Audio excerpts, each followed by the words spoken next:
All right, so I just had a few people away when I went through page 40 of these notes here, so I'm just going to spend some time going through it. The reason why these notes are a bit unique is because they're about the Leslie matrix, which is new to the course, and also the fact that this content here isn't covered in the Adrollo textbook. So that means if you do want to study it, you're going to have to refer to the Cambridge textbook, and I encourage you to do so.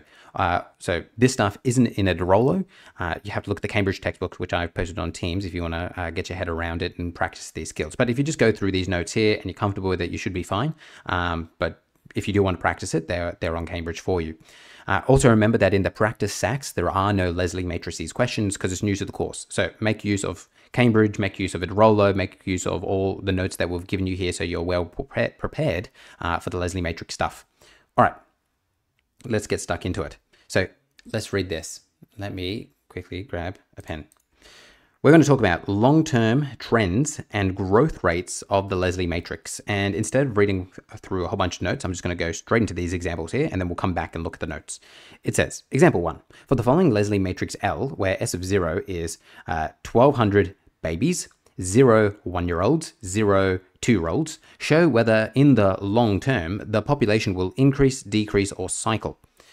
All right, and then we're given this Leslie matrix and we're given this Leslie matrix. So obviously, depending on the Leslie matrix we are given, it's either going to cause an increase, decrease, or cycle. So how exactly can we figure out what's going to happen here? Well, I'm just going to take you through the slow process first, and then once we've done that, I'll show you a way that you can quickly determine it. So I have put here my Leslie matrix, and I've put my initial state matrix, and let's go through one complete cycle. So after one complete cycle, what you can see is that instead of 1,200 babies, I now have 600 1-year-olds. Why exactly did that happen? I have halved the amount of people in this population in terms of the females. The reason why that happened is because if you look up here at your fertility rates, what you can see is that newborns had no babies, but they died. 50% of them don't make it to 1 year old. So that's why we didn't create any new babies here, because the fertility rate is 0, and we lost half of them.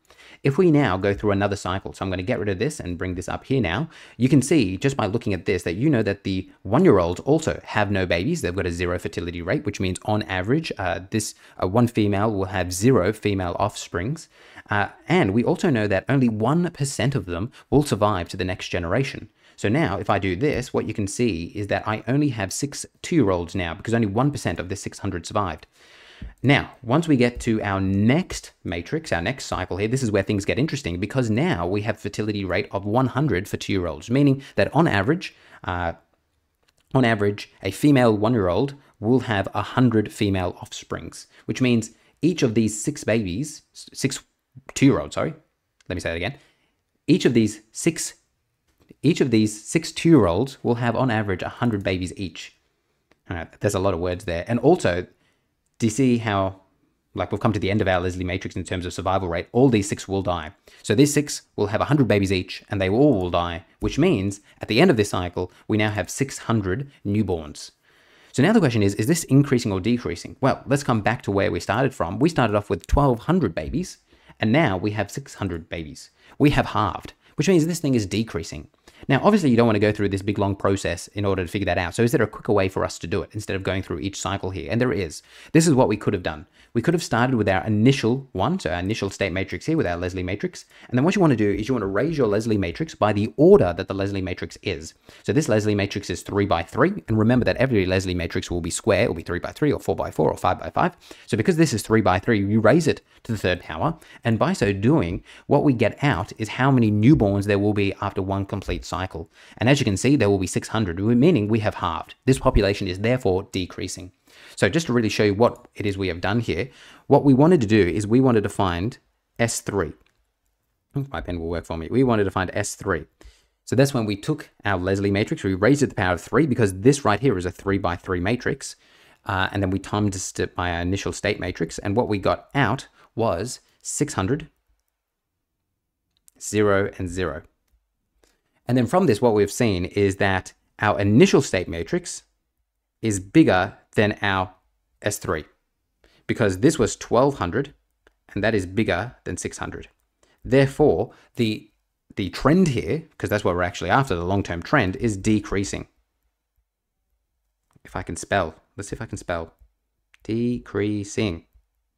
There we go. And now we can just do the same thing here. So if I wanted to answer this, I would say, well, I want S of 3 because it's a 3 by 3 matrix. I take my Leslie matrix, I raise it to the power of 3, and then I times it by S of 0.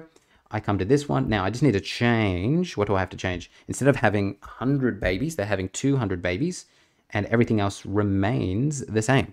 Now if I hit enter, what you can see is after a full cycle here, so not just one cycle I'm talking about like after 3. So we're kind of going through an entire life cycle here, aren't we?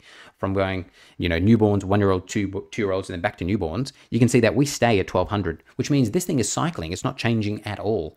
So if I was just to show this, it is 1200, 0, 0, which means my S of 3 is equal to my S of 0 because 1200 is equal to 1200. Therefore, this thing is a cycling. Now, if we come up to our notes now and we read about this, I think this will make more sense to us. It says, we often see long-term trends with a population. For a population of an M by M Leslie matrix, so that's the order, so we were dealing with 3 by 3, remember, that's why we were after S of 3. The population is increasing if the S of M is greater than the population of S of 0, decreasing if it's like that, as cycling if they're equal to each other. When a cycle occurs, LMN equals an identity matrix. We'll see that soon. So let's just focus on what we've seen here. Hopefully this makes sense. This is exactly what we've done. So remember, they're dealing with M by M, meaning just whatever order that Leslie matrix is. So when we were doing an example, we were dealing with 3 by 3s. So that's why we were raising it to the 3rd power. But if it was a 4 by 4 Leslie matrix, you're raised by the 4th power, and so on. And that's it.